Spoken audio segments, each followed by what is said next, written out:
53 parliament సీట్ల నుంచి 99 లోక్సభ స్థానాలు సాధించామన్నటువంటి గొప్పగా ఫీల్ అవ్వడం తప్ప, అంతకుముందు తెలంగాణలో కర్ణాటకలో గెలిచామని సంతోషపడటం తప్ప,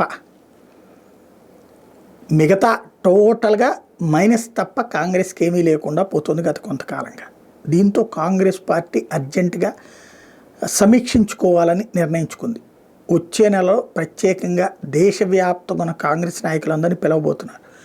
ఎందుకంటే మొన్న 2024లో ఆ ఊపు తెప్పించిన 99 సీట్లు ఆ తర్వాత బలహీనపరిచేసి కాశ్మీర్లో కాంగ్రెస్ పార్టీని మంత్రివర్గంలోకి తీసుకోకుండా అవమానిస్తున్నాడు అబ్దుల్లా.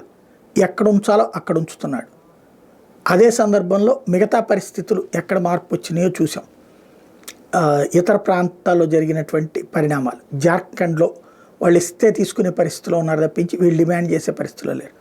వరుసగా జరిగిన పరిణామాల నేపథ్యంలో 5 రాష్ట్రాల ఎన్నికల్లో 3ట్లో ఘన విజయం సాధించినటువంటి భారతీయ జనతా పార్టీ, 2ట్లో ప్రధాన ప్రతిపక్ష అయితే కాంగ్రెస్ పార్టీ అసలు ఎక్కడుందని ఎత్తుక్కోవాల్సిన పరిస్థితులు వస్తున్న నేపథ్యంలో అంతర్మదనం కోసం ఈ సమావేశం జరగబోతోంది. ఈ సమావేశం ద్వారా భవిష్యత్ కార్యాచరణని డిసైడ్ చేస్తారు.